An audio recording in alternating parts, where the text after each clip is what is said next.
Saya ucapkan shalom, selamat siang, kekasih Tuhan. Apa kabar siang hari ini? Saya percaya kita semua dalam lawatan dan diberkati Tuhan. Sekalipun dalam kondisi masih yang sama bersama dengan virus corona, tapi bersyukur pagi hari ini, siang hari ini kita bisa beribadah lagi. Rindu saudara, lama tidak bertemu saudara ya. Rindu rasanya kita nggak bisa ibadah sama-sama, tapi hari ini puji Tuhan, oleh kemurahan Tuhan kita boleh dipertemukan di dalam hadirat-Nya. Nah, mari sama-sama saya ajak dalam kitab Nabi Yesaya pasal 43 ayat 18 dan 19.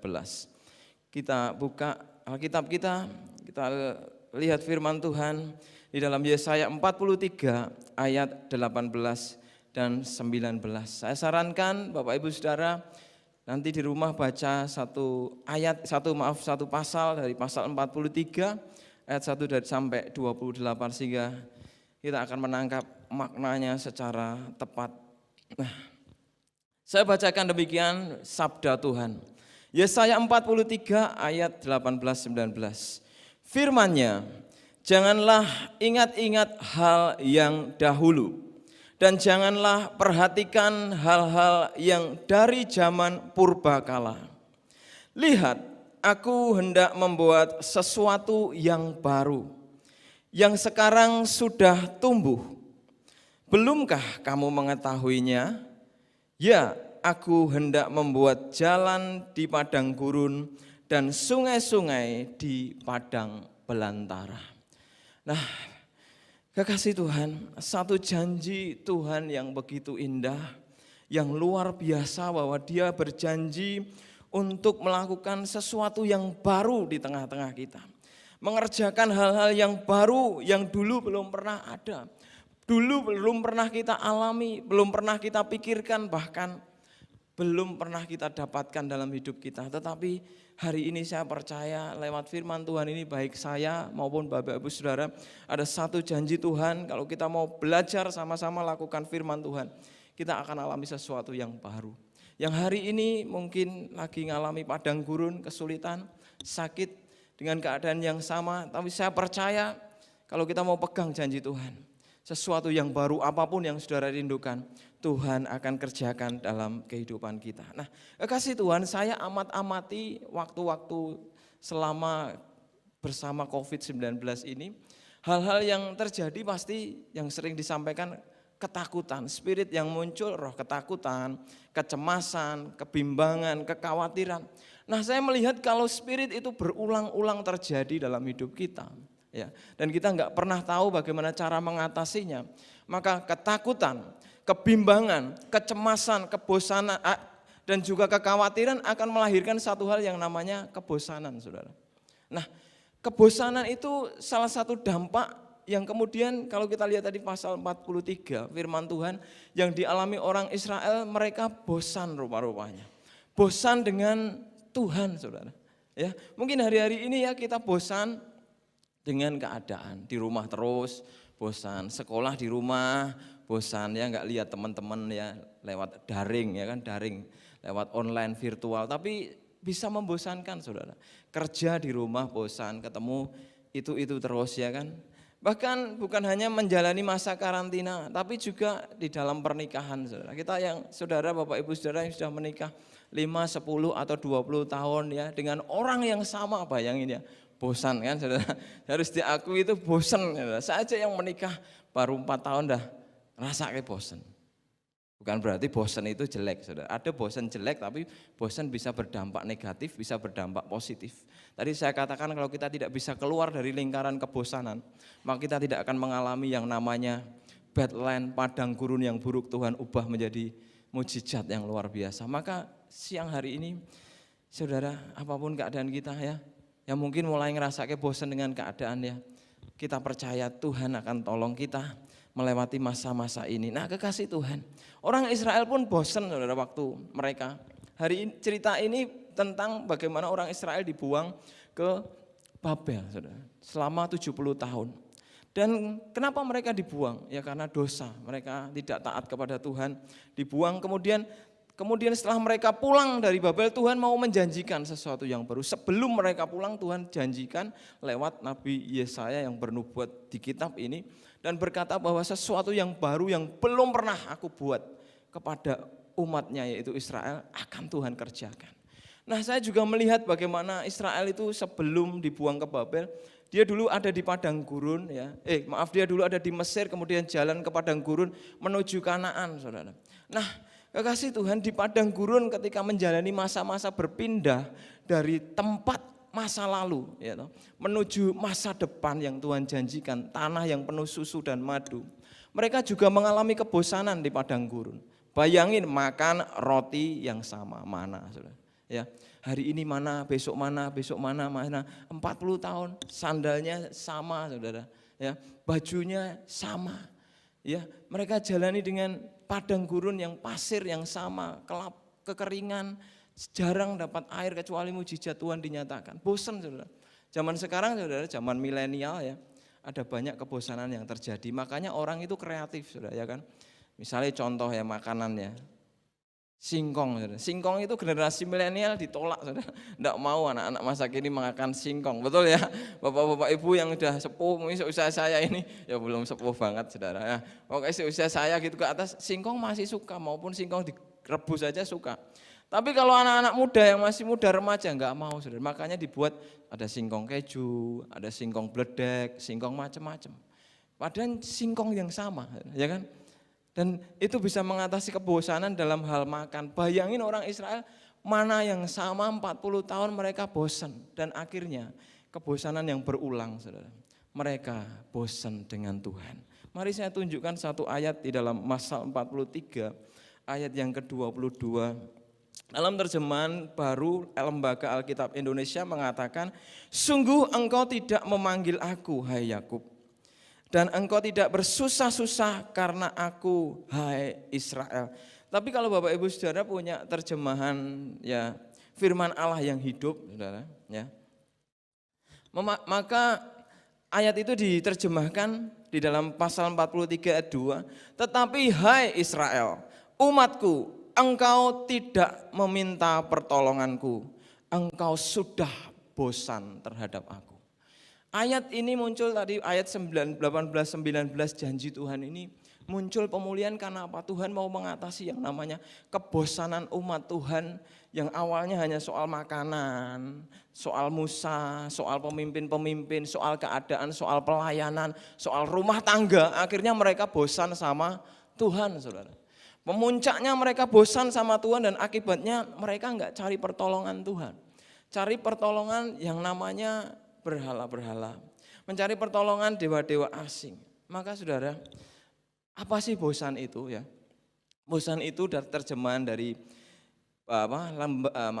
Kamus Besar Bahasa Indonesia itu mengartikan kata bosan dengan tidak suka lagi karena sudah terlalu sering atau banyak dilakukan. Ya. Terlalu sering, banyak dilakukan, boseni Saudara. Nah tapi Saudara, saya dapati kata bosan yang lain itu artinya menarik Saudara. Ya. Bosan itu juga, rasa bosan didefinisikan sebagai sikap masa bodoh Saudara, terhadap keinginan untuk melakukan sesuatu dan tidak mampu mendapat kepuasan aktivitas tertentu. Jadi bosan itu membuat kita kadang masa bodoh, iya kan? Betul enggak? Masa bodoh, cuek.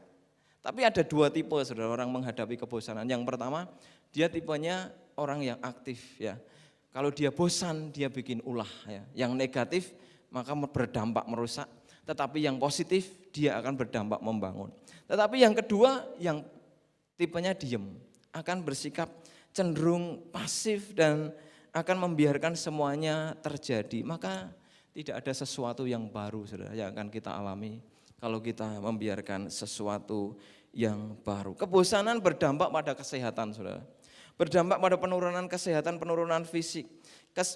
Kebosanan juga di dalam penelitian berdampak kepada apa? Kelemahan mental Saudara. Lama-lama orang bosan itu mentalnya menurun, bukan gila ya Saudara, mentalitas, keberanian menghadapi sesuatu itu akan menurun kalau orang bosan. Dan orang akan cenderung enggak berani menghadapi, ditantang sesuatu yang baru enggak akan berani.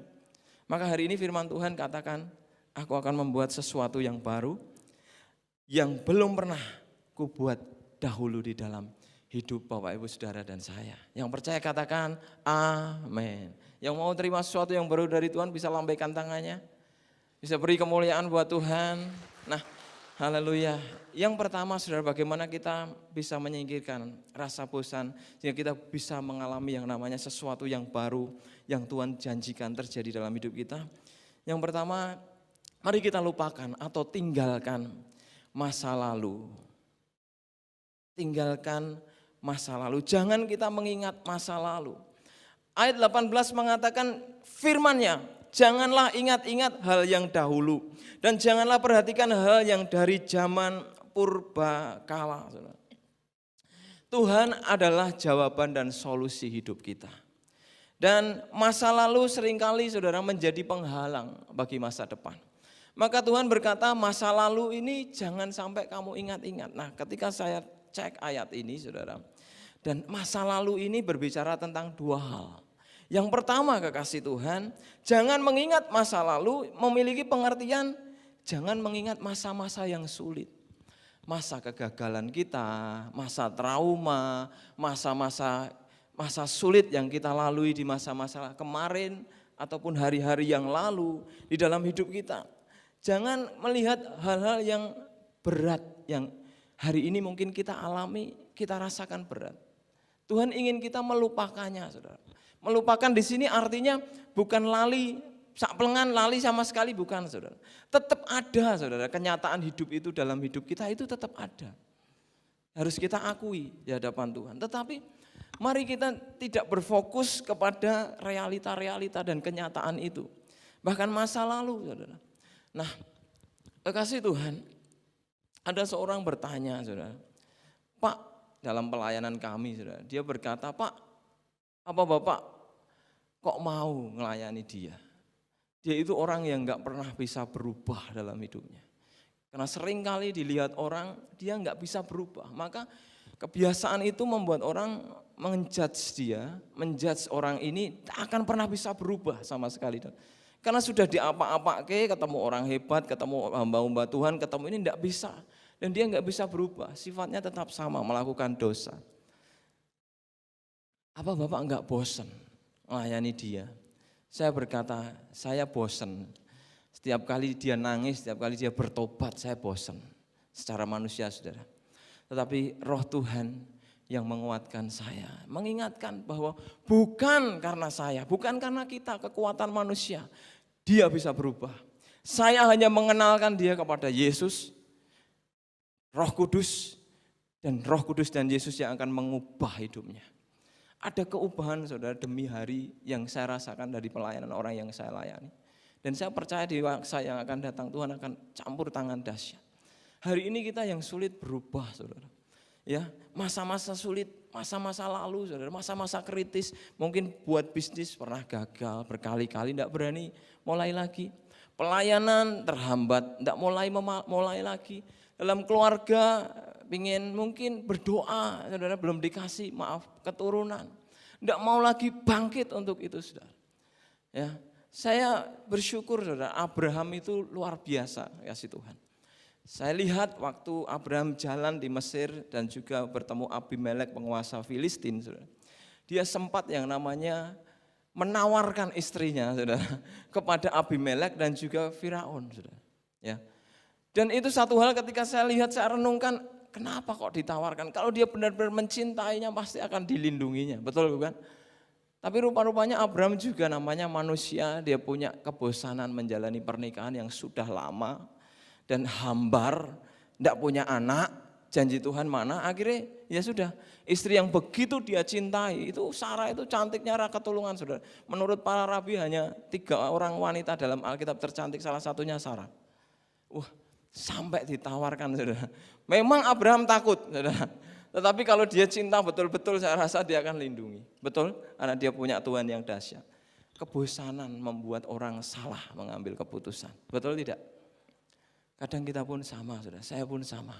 Tapi mari kita belajar, waktu dia bertobat, Abraham bertobat. Dia mengampuni semuanya termasuk Tuhan selesaikan. Ya, dia kemudian Sarah dijanjiin Tuhan, Abraham janjiin Tuhan, Abraham diam. Kamu akan punya anak tahun depan, Sarah hanya tertawa. Saudara.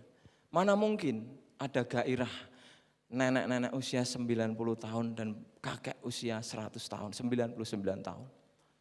Saudaraku, hari itu saya kan keadaan mereka. Masa lalu mereka yang diingat-ingat, yang bosan itu Tuhan pulihkan sehingga apa? Mereka muncul gairah yang baru. Dan akhirnya Tuhan buat mujizat yang belum pernah ada, saudara. Mujizat itu belum pernah ada.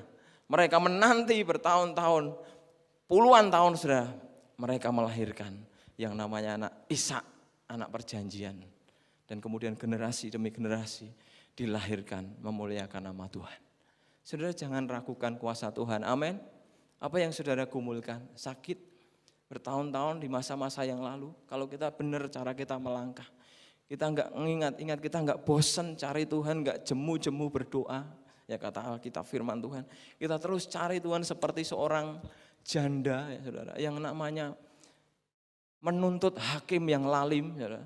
Dia mengejar hakim yang lalim. Bayangin hakim yang lalim, hakim yang keputusannya selalu lalim saudara. Itu gambaran dari sebuah kemustahilan masalah yang tidak mungkin dapat diselesaikan.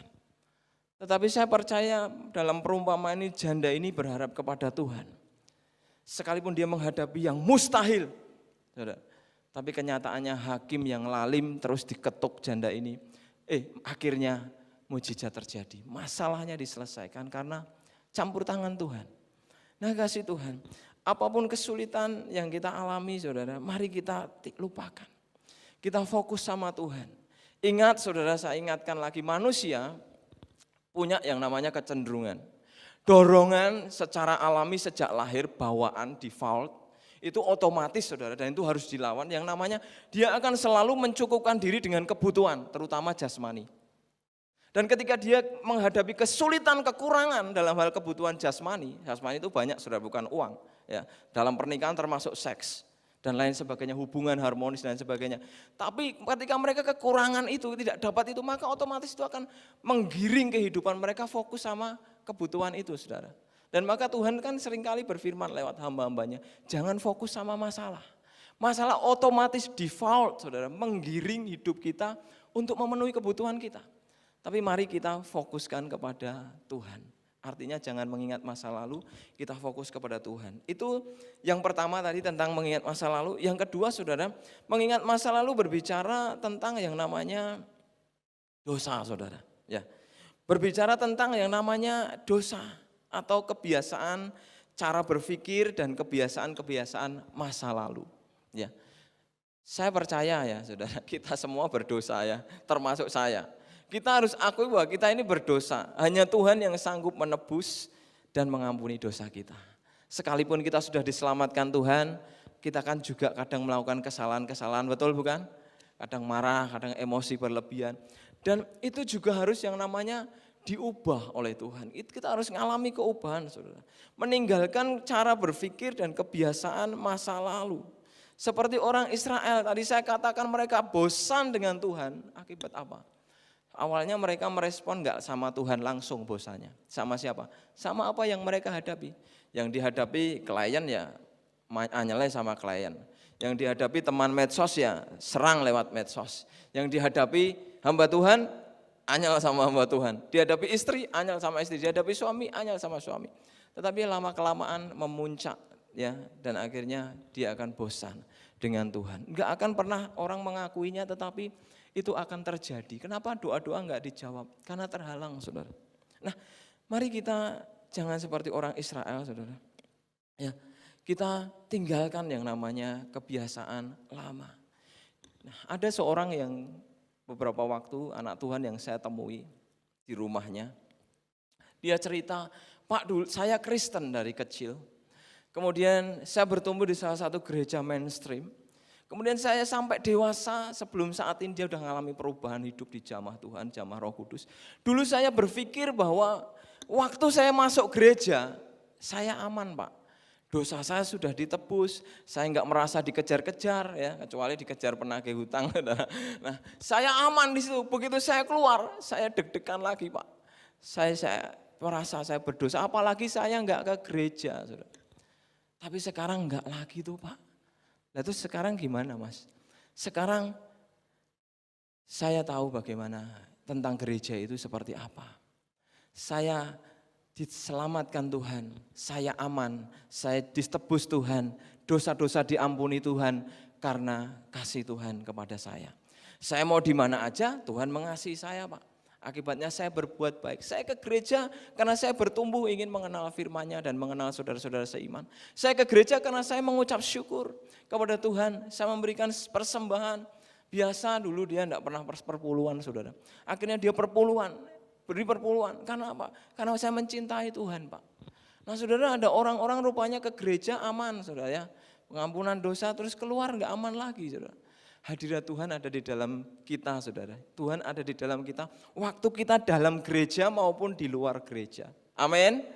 Kalau kita merasakan, kita percaya Tuhan sertai kita saudara. Dimanapun kita akan merasa aman ya.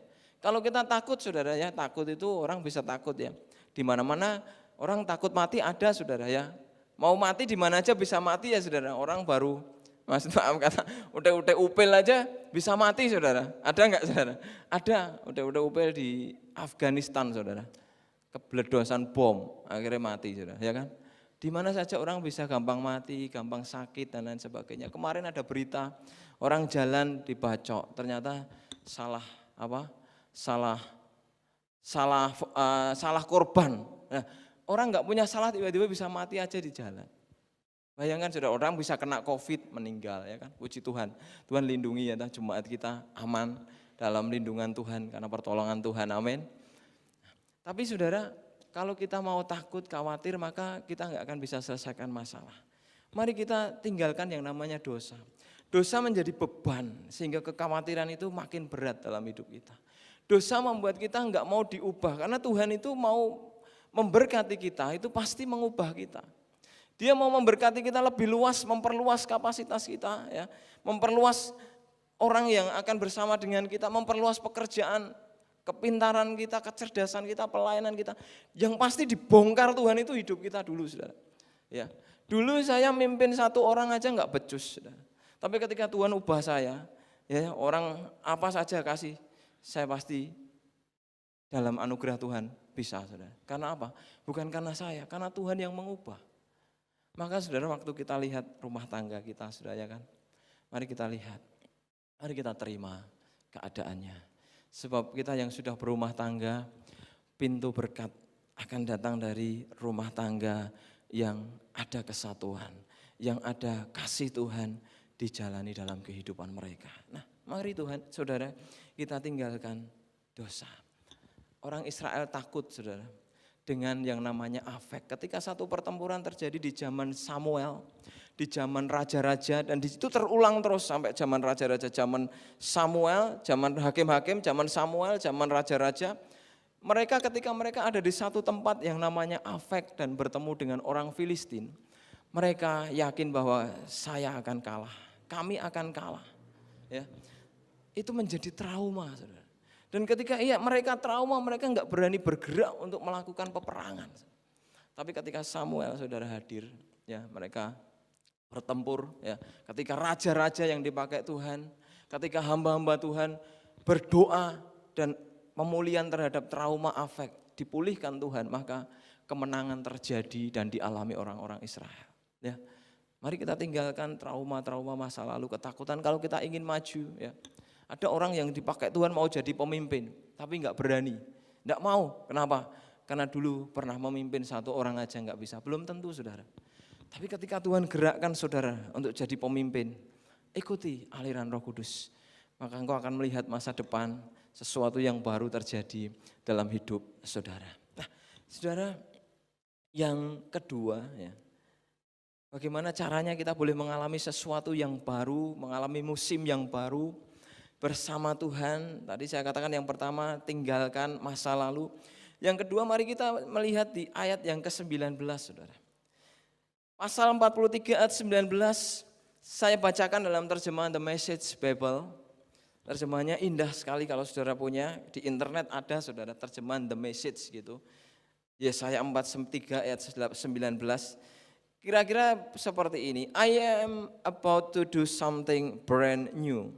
It's bursting out, don't you see it?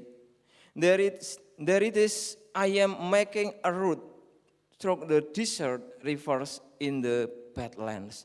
Terjemahnya kira-kira gini, saudara. Aku akan melakukan sesuatu yang baru. Itu akan meledak, akan booming. Apakah kamu tidak melihatnya? Itu ada, itu real, itu nyata.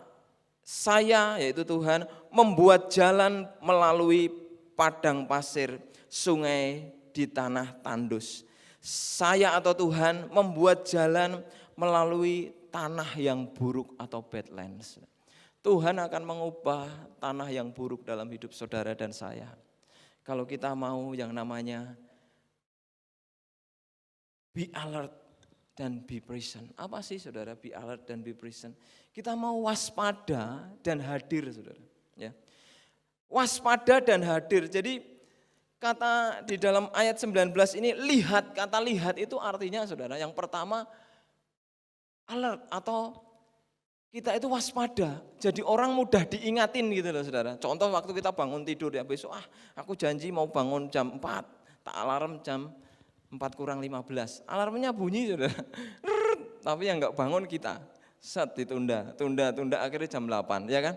Jadi waktu kita setel alarm sendiri pun kadang kita pun mengingkari alarm itu. Jadi ini maksud kata lihat ini artinya adalah mari kita mudah untuk diingatkan saudara. Dengan apa? Firman Tuhan. Kita mudah waspada terhadap firman Tuhan yang datang dalam hidup kita ya. Tapi bukan hanya sekedar alert saudara, sekedar waspada, tetapi makna yang kedua adalah be present. Kita ada di situ saudara. Bukan sekedar tubuh, bukan sekedar fisik ya, bukan sekedar jasmani, tetapi jiwa dan tubuh kita ada di situ. Banyak kali kita menghadiri persekutuan doa, banyak kita menghadiri ibadah, tetapi absen tok saudara, tubuh kita di situ, pikiran roh jiwa kita melayang kemana-mana saudara, entah ke masakan, entah ke makanan, entah ke mana dan lain sebagainya, kemana-mana. Kita enggak fokus, kita enggak ada di tempat di mana hadirat Tuhan ada. Hadirat Tuhannya ada saudara, tapi kadang kita lupa hadirat Tuhannya ada tapi kitanya yang enggak ada secara fisik saja. Maka saudara, kata lihat ini kita harus yang namanya waspada dan pastikan saudara hadir dalam persekutuan. Baik doa, baik ibadah, baik juga doa pribadi saudara. Waktu kita doa pribadi ataupun kita doa dengan virtual ya, zaman sekarang kan doa dari jarak yang jauh kan, pakai alat komunikasi baik WhatsApp, Zoom, kemudian ada Google Meet dan lain sebagainya. Pastikan bahwa roh jiwa kita juga hadir di dalam doa kita. Waktu kita doa, kalau kita tidur, kita enggak ngalami apa-apa, saudara. Sesuatu yang baru. Ya, saya mengalami sesuatu yang baru. Karena di dalam doa, Tuhan kasih ide yang baru. Di dalam doa, Tuhan brand new terjadi, saudara. Nah, saya mau saksikan suatu hari, saudara, ada seorang yang namanya, saudara tahu kan Thomas Alva Edison ya. Saya suka orang ini, saudara. Ya, bapaknya punya iman, ibunya punya iman sehingga anak ini boleh berkembang luar biasa. Nah suatu kali ketika Edison sudah menemukan bola lampu pijar dan dunia sudah menyala karena ketemuannya. Edison membuat perusahaan, dia merekrut karyawan yang begitu banyak, asetnya banyak, perusahaannya besar saudara di waktu itu. Nah suatu kali karena kesalahan, kecerobohan karyawannya saudara, perusahaan itu terbakar saudara di malam hari. Dan semua pabrik asetnya habis, laboratorium di mana dia menemukan banyak penemuan pada waktu itu dilalap api, habis semua saudara. Istrinya teriak-teriak, Edison semuanya habis, masa depan kita hancur, semua habis. Karyawannya keluar, tenaga-tenaga ahlinya keluar, Pak semuanya habis, perusahaan habis, semua dimakan api saudara. Tapi apa yang dilakukan Edison saudara? Dia melihat kobaran api yang menyala-nyala itu, dia berkata, lihat something new, sesuatu yang baru sedang terjadi. Tuhan sedang mengerjakan sesuatu yang baru di depan sana, saudara. Semuanya melongo, saudara. Karyawannya melongo, istrinya melongo, itu aset, saudara. Jutaan dolar pada waktu itu. Ya, habis, saudara. Semua melihat rugi. Habis. Tapi Edison melihat sesuatu yang baru sedang Tuhan lahirkan di masa depan. Saudara, tahukah saudara, akhirnya dia rintis usaha lagi dan usahanya dikasih nama yang namanya General Electric. Hari ini General Electric menjadi salah satu perusahaan teknologi terbesar di dunia. Sampai hari ini, Edison sudah mati, perusahaannya masih ada, bahkan menjadi perusahaan terbesar di dunia. Saudara, orang bisa berkata habis, masa depanku habis ya. Saudara mungkin nggak punya banyak kecerdasan yang sekolah, tapi mungkin orang bilang masa depanmu habis, sekolahmu biasa-biasa, masa depanmu habis. Saudara, Tuhan sedang mengerjakan yang baru dalam hidupmu, amin. Dan ketika Tuhan mengerjakan yang baru, kita merespon firman Tuhan, maka dia akan melahirkan masa depan yang dahsyat, luar biasa. Dia pakai hidup kita, luar biasa. Saudara, kalau saya lihat masa lalu saya, saudara, saya jijik, saudara. Saya bosan, saya enak. Tapi ketika melihat masa kini, saya selalu ingin melihat masa depan apa yang Tuhan janjikan lagi. Masa depan apa yang Tuhan ingin kasih lagi. Apa yang ingin Tuhan tambahkan dalam hidup saya. Tapi zaman dulu, melihat besok aja sudah malas, saudara. Melihat besok aja sudah enggak mampu. Tapi hari ini sesuatu yang berbeda. Saya bersyukur Tuhan campur tangan. Karena apa, saudara? Tiap hari mari izinkan kita waspada, ya, terhadap firman Tuhan yang kita baca, ya, terhadap rekan-rekan sekerja kita waspada, saudara. Waspada bukan uang kita diambil, ya, tapi kita waspada. Jangan-jangan nanti apa yang terjadi? Kita bisa tetap berbuat baik, tetap jadi berkat, ya, tetap merespon yang benar. Ketika orang lain enggak merespon benar. Itu maksudnya waspada dan hadir di sana. Ya, kasih Tuhan. Mari kita waspada, ya. Dalam pelayanan banyak hal, saudara, yang terjadi. Nah, dalam kehidupan kita banyak yang terjadi. Nah, ada orang bersaksi, saudara, ya. Yang orang yang saya kunjungi saat itu dia bersaksi, saudara. Dalam hidupnya hari-hari pada waktu COVID, ya. Dia ini pengusaha tahu, saudara. Pengusaha tahu di salah satu daerah di selatan sana, ya, jauh dari tempat kita. Dia buat tahu, saudara.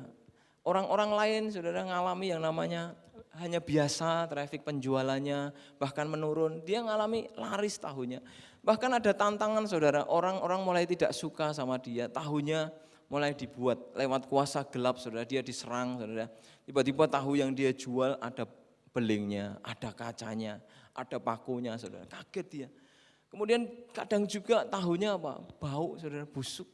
Maaf, bau kecing, ya, bahasa Jerman. Bau, bagaimana mau dijual? Tetapi dia percaya bahwa Tuhan, ya, yang menolong dia, yang dia percayai, sanggup mengubah keadaan yang buruk menjadi luar biasa. Tahukah, saudara, dalam keadaan seperti itu, saudara, imannya yang percaya kepada Tuhan, tahunya boleh dibuat-buat, saudara, sama orang. Tetapi dia jadi pengusaha tahu yang tetap paling laku, saudara. Tetap paling laku sekalipun dikasih beling, dikasih paku, bahkan dia saksi uangnya itu, saudara, hasil penjualan tahu setelah pedagang-pedagang ngumpul ke sama dia, uangnya terbang, saudara. Naik turun terbang, saudara. Dia melihat dengan kepalanya sendiri. Dibuat-buat orang lewat kuasa gelap. Tetapi saudara, dia cerita, dia bersaksi, dagangan saya tetap laku. Bahkan waktu tahunya kecing, saudara, maaf ya, tahunya berbau busuk, ya. Orang ini bersaksi, ada pasti orang yang membeli. Dia nggak mau jual, karena begitu dia buat lagi, kok busuk lagi, aneh dia. Kemudian dia coba buat busuk lagi, tapi pembeli tetap beli ke tempat dia, saudara. Dan dia harus berkata, Pak, maaf Bu, Pak, tolong setelah pulang tahu saya langsung digoreng, ya. Karena apa? Karena nanti sore sudah nggak tahan, karena bau. Ya nggak apa-apa, tetap laku, saudara. Kasih Tuhan, apapun yang orang besar buat dalam hidup kita, ya. Kalau Tuhan sudah berjanji, tangan kuasanya, pertolongannya nyata dalam hidup kita, nggak akan ada yang bisa merubah kehidupan kita. Tuhan, ya, yang menolong kita. Tuhan yang meneguhkan firman-Nya dalam kehidupan kita. Maka saudara, Tuhan berjanji hari ini, saudara, Dia akan membuat sesuatu yang baru. Ya, Dia akan menyingkirkan yang namanya bad land, saudara, tanah yang buruk dalam hidup kita. Ya, apa saja? Ya, mungkin karakter, mungkin sakit penyakit, mungkin keadaan keluarga, mungkin pelayanan, mungkin pekerjaan, mungkin studi. Itu ada yang sesuatu yang buruk dari dalam hidup kita. Tapi Tuhan mau kita mengakui di hadapan Tuhan, ya. Kita jujur, kita sadari, karena orang yang bosen, saudara, itu sudah enggak dianggap lagi itu, saudara. Anggapannya sudah selesai, it's finished, sudah diselesaikan Tuhan. Padahal itu belum selesai. Dan kita tahu sendiri kadang kita bergumul dengan itu di waktu-waktu yang lain. Nah, mari kita sadari lagi, kita datang ke Tuhan. Bahwa apa yang mungkin belum ya sesuai dengan yang kita harapkan. Yang belum sesuai dengan yang Tuhan harapkan. Kita datang sama Tuhan, ya. Kita datang sama Tuhan, lupakan masa lalu, tinggalkan yang namanya kebiasaan dosa, tinggalkan yang namanya hal-hal yang sulit, trauma-trauma masa lalu. Kemudian mari kita waspada dan juga mari kita yang namanya hadir, benar-benar hadir dalam jam-jam doa, dalam hadirat Tuhan. Tuhan pasti ada, saudara, dalam kita berdoa. Tapi apakah kita hadir di sana? Pastikan saudara hadir sehingga saudara boleh mengalami jamahan, lawatan, kuasa Tuhan dan mengalami yang namanya sesuatu yang baru. Sesuatu yang baru artinya apa? Yang belum pernah dibuat di dalam hidup kita. Sesuatu yang baru yang manusia tidak bisa mengerjakannya, tetapi hanya Tuhan yang mengerjakannya. Tentu Tuhan mengerjakannya lewat kita, saudara, ya, lewat manusia. Tetapi itu yang belum pernah kita lakukan, belum pernah kita alami, tapi itu kita alami. Sesuatu yang baru yang harus saudara rindukan. Singkirkan kebosanan saudara hari-hari ini, karena saudara kebosanan akan merusak mentalitas dan hubungan kita di hadapan Tuhan. Kebosanan merusak hubungan, betul saudara? Yang punya suami, punya istri, yang punya pacar, yang punya sahabat. Waktu kita bosan sama istri suami, itu kita yang cowok, saudara, cowok itu mata keranjang, cepat lihat cewek ya, termasuk bapak, iya kan gitu kan. Tapi kita punya cara yang Tuhan bisa tolong kita. Sama yang cewek pun sama, istri-istri saudara, kalau bosan kemana saudara? Mungkin enggak cari pria lain, tapi apa? Belanja saudara, ya kan?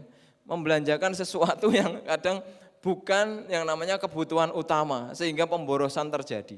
Nah, cek saudara hari-hari ini kehidupan kita, sehingga enggak maksimal berkat Tuhan dalam hidup kita. Maka saudara, atasi kebosanan. Bagaimana kita mengatasi kebosanan? Mari, saudara, kita datang sama Tuhan. Ya, kita lupakan masa lalu. Kita mulai sesuatu yang baru. Ternyata kebosanan itu artinya adalah sebuah evolusi atau perkembangan, saudara. Perkembangan untuk apa? Untuk ke depan akan lebih baik. Agar orang tidak makan makanan yang sama, minum minuman yang sama, melakukan hal yang sama. Waktu kebosanan direspon positif, maka kita akan menghasilkan sesuatu yang baru. Yang kerja di hal dalam bidang makanan, kita akan menghasilkan makanan yang baru. Menghasilkan minuman yang baru. Yang kerja di hal bidang pakaian, menghasilkan style pakaian yang baru. Sesuatu yang baru yang penuh kreativitas, saudara. Yang baru sudah datang di antara kita. Dan itu dikerjakan oleh Tuhan lewat hidup kita. Mari saudara, kita responi firman Tuhan pagi hari ini, ya, sehingga kita boleh mengalami sesuatu yang baru. Saya undang Bapak Ibu Saudara untuk bangkit berdiri bersama saya. Saya undang pemain musik, worship leader. Kita angkat satu pujian. Mari kita datang sama Tuhan. Kita cari Tuhan. Saudara yang hari ini mengalami padang gurun, mengalami badland, mengalami masalah, mengalami sakit, atau ada saudara yang sakit, keluarga saudara yang sakit, kita datang sama Tuhan. Jangan pernah menyerah. Jangan biarkan ketakutan, kecemasan, kegelisahan kita akhirnya berulang-ulang dan menjadi sebuah kebosanan. Dan ujungnya kita akan bosan dan meninggalkan Tuhan. Saudara, mari kita serahkan hidup kita kepada Tuhan.